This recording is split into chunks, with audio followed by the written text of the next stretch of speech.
ఆత్మఫలమేమనగా ప్రేమ, సంతోషము, సమాధానము, దీర్ఘశాంతము, దయాలుత్వము, మంచితనము. ఈరోజు ఒక అద్భుతమైన మంచివాడు, చాలా మంచివాడు, చాలా చాలా మంచివాడు ఏమైందో ఏమో చెడ్డోడైపోయాడండి. ఏమయ్యాడు? చెడ్డోడైపోయాడు. ఎవరు ఆ మంచివాడు? ఎందుకు చెడ్డవాడయ్యాడు?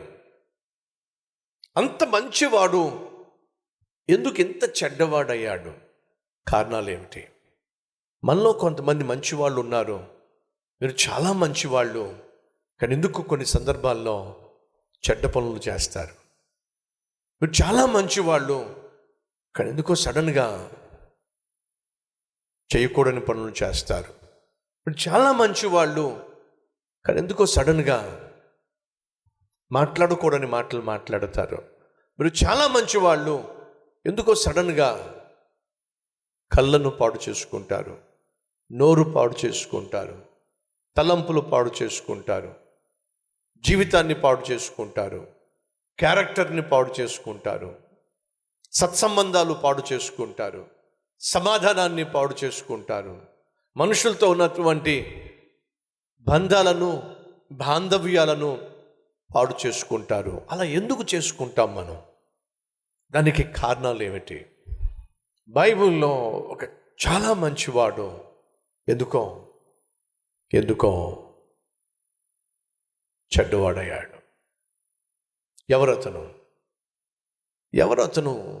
అంత మంచివాడు, అంత చెడ్డవాడు ఎందుకయ్యాడు?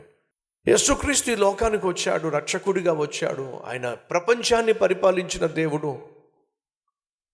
అయినప్పటికీ తాను ఏర్పరచుకున్న 12 మంది శిష్యుల్లో సైతానుగాడు ఒక్కడిని లోపరుచుకున్నాడు. ఆ ఒక్కడిని 30 వెండి నాణేలకు చెప్పండి కొనేశాడు. ఆ ఒక్కడు ఏం చేశాడయ్యా అంటే లోకరక్షకుడని యేసుక్రీస్తును 30 వెండి నాణేలకు కకృతిపడి రోమా సైన్యానికి అప్పగించేశాడు.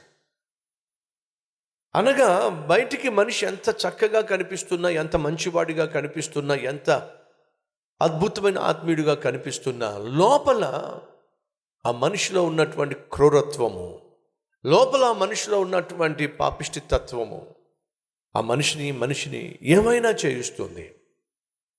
ఒకరోజు సహోదరి నాకు ఫోన్ చేసి, అన్న ఈరోజు నేను విన్న వాక్యం నా గుండెలు పగలగొట్టిందన్న, పశ్చాత్తాపడుతున్నానన్న, ఏడుస్తున్నానన్న, ప్రభు నన్ను క్షమిస్తాడా అన్న. ఏంటమ్మా, ఏం జరిగింది? చెప్తుంది. నా భర్త ఒక ఇంట్లో పనిచేస్తాడన్న, పని మనిషి అన్న,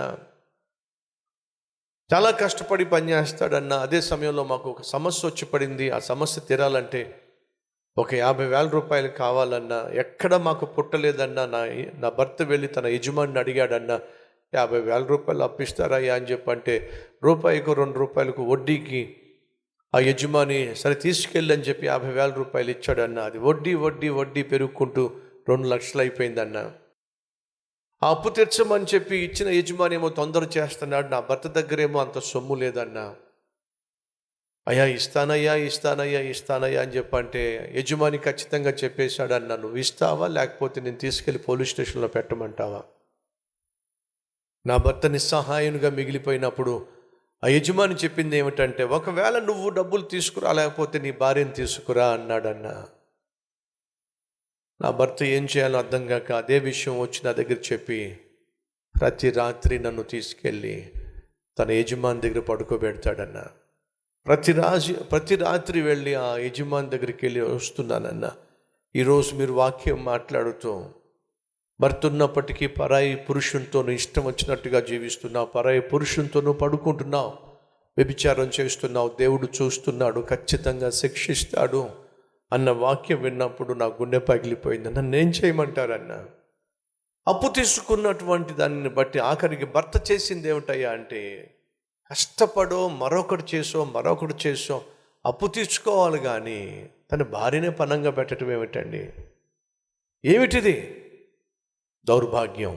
అనగా మనిషి తనకున్న కష్టంలో నుండి బయటపడడానికి, తనకున్న సమస్యలో నుండి బయటపడడానికి, తనకున్నటువంటి ఒత్తిడి నుండి బయటపడడానికి, అప్పు నుండి బయటపడడానికి, ఏదో విధంగా షార్ట్ కట్ మెథడ్స్ని ఎదుర్కొంటున్నాడు. ఈరోజు మన మధ్య అలాంటి వాళ్ళు ఎవరైనా ఉన్నారా? నువ్వు కలిగి ఉన్న సమస్యల నుండి బయటపడడానికి, నీకున్న కష్టంలో నుండి బయటపడడానికి నువ్వు ఏదైనా షార్ట్ కట్ మెథడ్ ఎదుర్కొంటున్నావా? అడ్డదారి ఏమైనా వెతికే ప్రయత్నం చేస్తున్నావా? దేవునికి వ్యతిరేకమైన మార్గంలో నువ్వు వెళ్ళే ప్రయత్నం చేస్తున్నావా? ఒకసారి ఆలోచించు.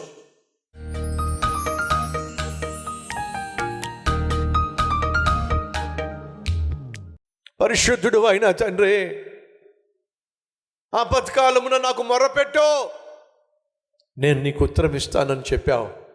అదేమిటో, ఆపదొచ్చింది, ఆర్థిక సమస్య వచ్చింది, అందరూ విడిచిపెట్టేశారు, అనాథగా మిగిలిపోయాడు, ఆకలి మంటలు తట్టుకోలేకపోయాడు. అటువంటి సమయంలో, ఆ ఆపత్కాలములో దావీదు నీకు మొరపెట్టడానికి బదులుగా తనకు అనిపించింది ఫిలిష్తీయుల దేశానికి వెళ్ళిపోతే బెటర్, అక్కడికి వెళ్ళి బ్రతుకుతాను అని చెప్పి ఆఖరికి భార్యను పోగొట్టుకున్నాడు, బిడ్డల్ని పోగొట్టుకున్నాడు, ఇల్లు పోగొట్టుకున్నాడు, ఉన్న సమస్తాన్ని పోగొట్టుకున్నాడు దావీదు. అదే మిగులుతుంది ఆఖరికి మాకు కూడా. నిన్ను కాదని చెప్పి మేము ఎక్కడికి వెళ్ళినా సాధించగలిగింది ఏమీ లేదయ్యా. కాబట్టి ఇది మొదలుకొని నిన్ను విడిచిపెట్టకుండా నాయన, నీ చిత్తానుసారంగా, నీ ఇష్టానుసారంగా జీవించే జీవితం భాగ్యం మాకు దయచేయమని, ఇది మొదలుకొని మానక నాయన నీ సన్నిధిలో కనిపించి, మానక నీ నామంలో ప్రార్థన చేసి మా జీవితంలో ఉన్న ప్రతి అవసరమును తీర్చుకునే శక్తి దయచేయమని యేసు నామం పేరట వేడుకుంటున్నాము తండ్రి, ఆమెన్.